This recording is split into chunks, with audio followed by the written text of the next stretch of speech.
হাতে নাতে ধরা হয়েছে। এটার মূল লক্ষ্য তারা জাল ভোট এবং সুপ্রিয় এলাকাবাসী, পরিকল্পনা অনুযায়ী ঢাকা 15 আসনে ভিক্টোরিয়া স্কুলে নির্বাচনী সিরিয়ালবাগ ভিক্টোরিয়া স্কুল নির্বাচনী এলাকা একটা কেন্দ্র, ঢাকা 15 আসনের একটা কেন্দ্র।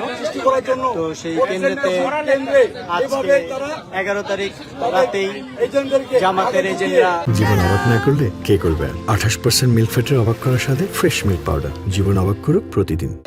ভোট দেওয়ার জাল ভোট দেওয়ার জন্য প্রবেশ করে ফেলছে। তো ঢাকা 15 ধানের শীর্ষক প্রার্থী যারা ছিল তো তারা হাতে নাতে ধরছে।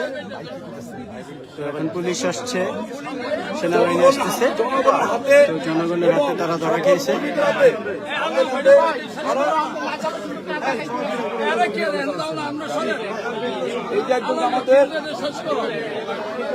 জি স্যার, কিন্তু আজকে ওনাদের বক্তব্য হচ্ছে যে আজকে তো তাদের কোনো কার্যক্রম নেই, ওনাদের কার্যক্রম তারা অমান্য করে ভোট কেন্দ্রের ভিতর থেকে তাদেরকে জনগণ পাকড়াও করে আইনের হাতে তুলে দেওয়া হয়েছে। আমরা এটা উপযুক্ত বিচার চাই, কারণ যেটা আইনবিধি লঙ্ঘন। দেখুন জনতার ইচ্ছুক